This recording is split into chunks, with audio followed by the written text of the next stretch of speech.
99. Di tempat yang lain, khususnya di kediaman Kevin, sama halnya dengan Zico. Dia sedang membongkar dalaman istrinya. "Kamu ngapain sih?" tanya Menik bingung, karena dalamannya sudah berpindah ke lantai. Kevin tidak menjawab, dia terlalu fokus dengan tugasnya. "Sayang, kenapa semua pakaian dalamanku dijatuhkan ke lantai?" Rengek Menik seraya mengambil semua dalamannya yang telah berpindah ke lantai. "Aku ada tugas," ucap Kevin singkat. "Tugas apa?" "Tugas mengacak-ngacak," sindir Menik seraya mengerucutkan bibirnya. "Nanti aku masukkan lagi. Kamu bersantai saja dulu." Kevin mencari dalaman yang paling longgar, tapi tidak ada satupun yang cukup untuknya. Heran, kenapa wanita suka dalaman yang kecil-kecil begini? Gerutu Kevin seraya memikirkan jalan keluar untuk hukumannya. Zico telah tiba di kediamannya, tepatnya rumah mereka sendiri yang berhadapan dengan Kevin. Dia langsung mencari dalaman istrinya ketika sedang mengandung. Dan dia menemukan di dalam laci. "Aha, ketemu." Gumam Zico senang seraya memperhatikan bentuk bra istrinya. Kenapa kalau hamil branya terlihat biasa saja? Tidak ada menarik sama sekali. Gumam Zico seraya membawa dalaman istrinya keluar rumah. Zico melihat rumah asistennya yang sedang tertutup. Apa yang sedang dilakukannya? Gumam Zico seraya mengambil ponselnya dari dalam saku celana dan menghubungi nomor ponsel Kevin. Panggilan terhubung. "Sayang, ponsel kamu bunyi tuh," ucap Menik seraya menonton televisi. Kevin mengambil ponselnya dan melihat ada nomor bosnya di layar ponsel. "Ya Tuan," sahut Kevin. "Bagaimana persiapan perang kamu? Sudah kamu siapkan semuanya?" tanya Zico. "Ini lagi bongkar muat. Kalau Tuan bagaimana?" tanya Kevin balik. "Sudah dong, lihat keluar," ucap Zico. Kevin mengintip dari balik gorden jendela kamarnya. Dia bisa melihat Zico sedang berdiri di dekat mobilnya. "Siapa?" tanya Menik. "Tuan Zico," sahut Kevin seraya keluar dari kamarnya untuk menghampiri Zico. "Lihat, Pin, perlengkapan perangku sudah ada," ucap Zico bangga seraya menunjukkan kantong plastik yang di dalamnya ada dalaman Zira. "Tuan, kenapa Anda mengambilnya ke sini? Apa di mansion tidak ada dalaman Nona Zira?" tanya Kevin.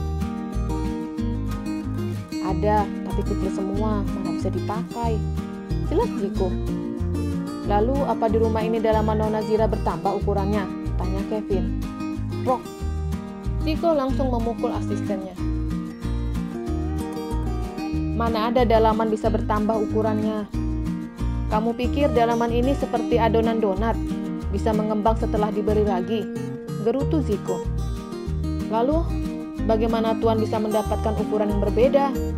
tanya Kevin penasaran. "Oh, itu gampang. Istriku dulu hamil. Saking besarnya, aku pikir dulu saringan santan," jelas Zico. Kevin menggaruk kepalanya. Tinggal dia yang belum menemukan solusinya. "Bagaimana dengan kamu? Apa sudah ada?" tanya Zico lagi. "Belum Tuan, saya bingung. Kenapa dalaman perempuan selalu kecil? Kadang saya mikir, apa istri saya memakai dalaman anak kecil?" ucap Kevin. "Ngawur kamu. Wanita itu memakai dalaman sesuai casingnya. Ibarat ponsel, pasti casingnya harus sama ukurannya. Kalau tidak bisa sama, bisa..." Zico belum selesai dengan kalimatnya, karena Kevin langsung berbicara. "Bisa tumpah," sahut Kevin singkat. "Susu kali tumpah, yang aku bilang ini casing ponsel," ucap Zico seraya naik ke mobilnya. "Tuan, bagaimana dengan saya?" rengek Kevin. "Hahaha, selamat berjuang.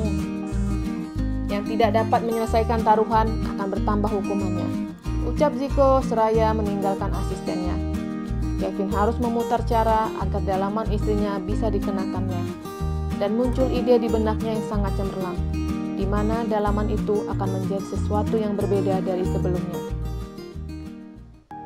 Jasmine telah tiba di apartemennya.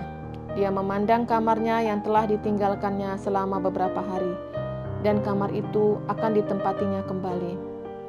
Dia menyusun kembali pakaiannya seraya tetap menangis. Nasi telah jadi bubur, tidak ada yang bisa dilakukannya lagi. Dia hanya bisa berdoa, ada harapan untuk rumah tangganya. Dr. Diki berdiam diri di kamar, seraya membayangkan malam pertamanya kemarin malam. Ada rasa sedih dan kecewa atas sikap Kevin dan istrinya. "Kenapa kalian tidak mengatakan kepadaku?" teriak Dr. Diki seraya mengacak-ngacak sprei yang ada di atas tempat tidurnya. Dia tidak ingin ada aroma tubuh istrinya di atas sprei itu.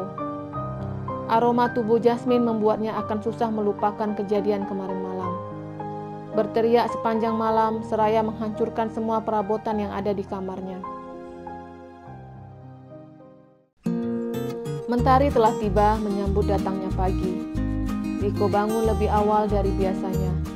Dia sedang mempersiapkan penampilannya untuk ke kantor. Setelah selesai, Ziko keluar dari kamar mandi dan kaget melihat istrinya telah berdiri di depan pintu kamar mandi. "Ah sayang, kamu mengagetkanku saja," gerutu Ziko. "Kamu dari kemarin sampai hari ini bertingkah aneh. Apalagi pagi ini, benar-benar aneh," ucap Zira seraya memperhatikan penampilan suaminya. "Jawabannya nanti malam," ucap Ziko seraya berlalu dari hadapan istrinya. Tapi bukan Zira namanya jika dia tidak mencari tahu perubahan sikap suaminya. "Tunggu!" Ucapan Zira membuat Ziko berhenti. Zira mendekati istrinya seraya mengelilingi tubuh suaminya, mendengus di sekeliling badan suami. "Sayang, kamu kenapa?" tanya Ziko. "Aku sedang mencurigaimu," sahut Zira seraya tetap mendengus. Dan Zira berhenti tepat di depan suaminya. Dia melihat ada yang berbeda dari penampilan suaminya. Biasanya jas yang dikenakan Ziko tidak terlalu ketat untuk bagian depannya, apalagi kemejanya ada perubahan. "Kenapa dada kamu lebih montok dari sebelumnya?" tanya Zira penasaran. "Oh, itu, aku kemarin iseng memompa dadaku pakai pompa ASI kamu," sahut Ziko gugup. "Idih, kamu itu aneh. Itu hanya untuk perempuan, mana boleh pria pakai itu," gerutu Zira. "Aku pikir bisa membantumu, jadi aku iseng biar keluar ASI dari dadaku, tapi nyatanya tidak. Malah dadaku tambah montok," jelas Ziko asal. Walaupun penjelasan Ziko tidak bisa diterima akal sehatnya, tapi Zira tidak membantah jika dia kerepotan dalam menyusui si kembar. Kevin sudah tiba di kediaman bosnya dengan mengenakan alat perang di balik jas dan kemejanya. Ziko memperhatikan penampilan asistennya yang tidak terlihat sama sekali dadanya. "Vin, jangan curang," bisik Ziko. "Curang? Maksud Tuan apa?" tanya Kevin seraya berbisik. "Kamu tidak memakai dalaman kan?" tanya Ziko lagi. "Pakai Tuan, tapi saya letakkan ke samping," bisik Kevin. "Samping? Bagaimana bisa?" tanya Ziko lagi. "Saya menggunting bagian tempurung dan meletakkan di samping ketiak saya," jelas Kevin. "Wah, curang. Itu sama saja tidak pakai," Ziko berujar dengan nada protes. "Saya tetap memakainya dengan mengaitkan di bagian belakangnya, tapi untuk tempurungnya saya gunting. Kalau saya pakai semuanya tidak akan muat. Bisa dipaksa, tapi saya malah sesak nanti," jelas Kevin. "Bagaimana bagian bawahnya?" tanya Ziko seraya berbisik. "Oh, rahasia. Saya sudah mengatasinya dan semoga nanti malam istri saya tidak teriak karena dalamannya sudah tidak berbentuk lagi," ucap Kevin. Bersambung. Jangan lupa like, subscribe, komen, and share. Terima kasih.